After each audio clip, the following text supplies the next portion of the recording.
In Russia, the old demons of anger and brutality resurface, but now they are directed at a clear enemy to protect his family. The man who returns is still Jim Hopper, but the center of him has shifted.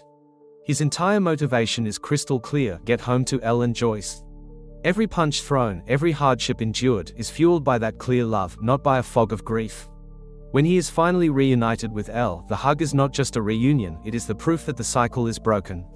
He is not holding her to fill a Sarah-shaped hole in his heart. He is holding her, 11, his daughter, for who she is.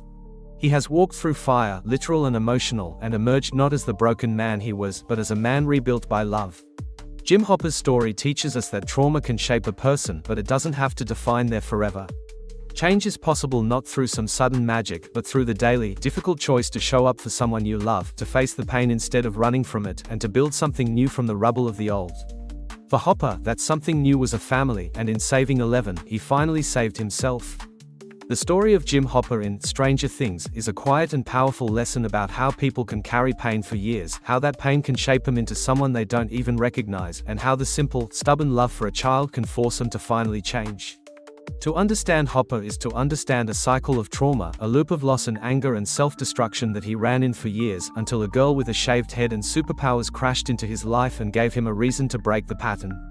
His journey isn't about fighting monsters from another dimension, though he does plenty of that. It's about fighting the monster of his own grief, a fight he was losing until he had someone to fight for.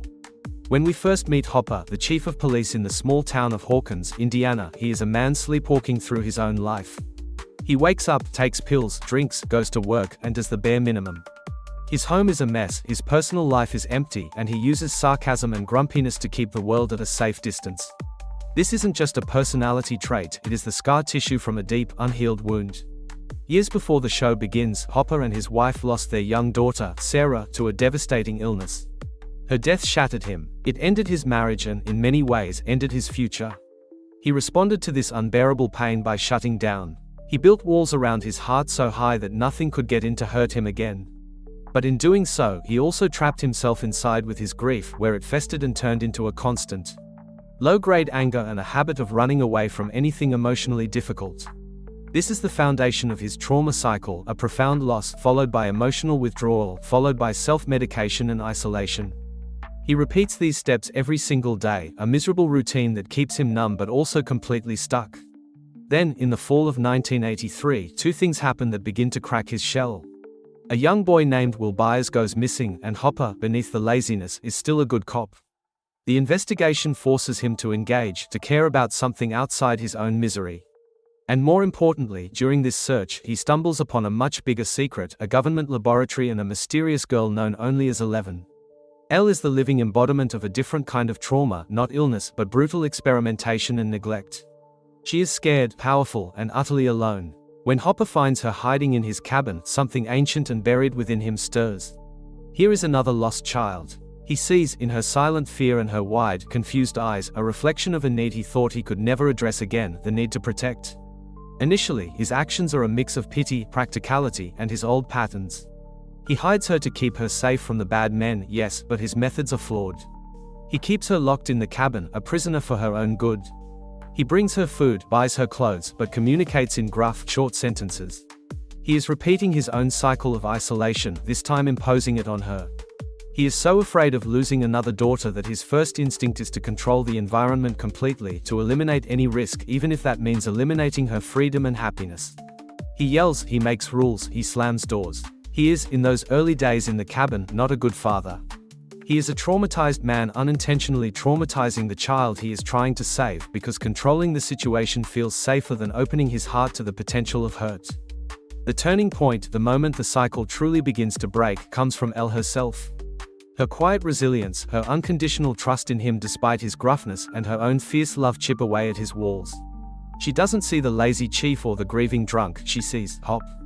Her home, her safe place. When she risks everything, disappearing to save her friends from the Demogorgon, Hopper is wrecked. It is Sarah's loss all over again, but this time, it is his failure that caused it. He wasn't there. He was too busy being angry and closed off. This second loss, this echo of the first, is the shock to his system he needed. He spends the following year in a new kind of hell, believing her dead, and the guilt almost destroys him completely.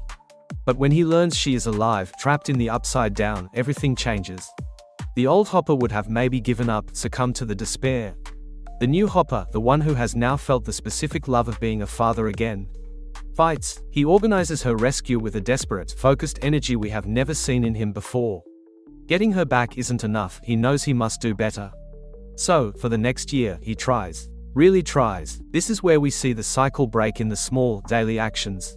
He creates a stable, clean home. He establishes routines, schoolwork, TV time, Eggo waffles. He still makes mistakes, he is overly strict, he struggles to talk about feelings, and his temper still flares. But the key difference is his awareness. He is consciously trying to be different. He is fighting every instinct to withdraw and shut down. When Elle disobeys him and gets into trouble, his old pattern would be to explode and distance himself.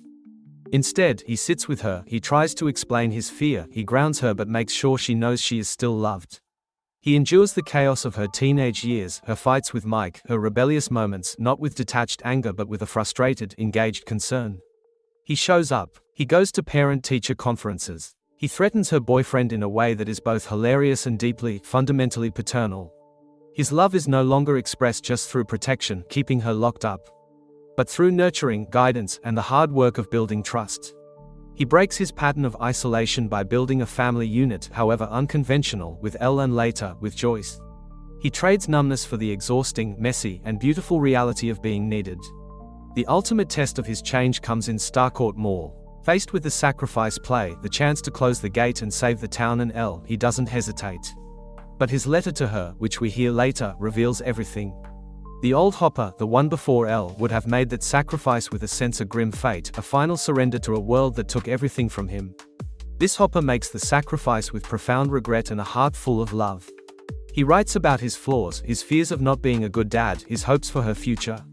He acknowledges his mistakes. He doesn't run from the emotional truth, he lays it all down on paper. He breaks the final piece of the cycle, the inability to communicate love and vulnerability. Even though he believes he won't survive, he makes sure she knows, in explicit, tender words, that she was the best thing that ever happened to him. That she made him feel alive again. That she is his daughter. Of course, his story continues, and his trauma isn't magically erased.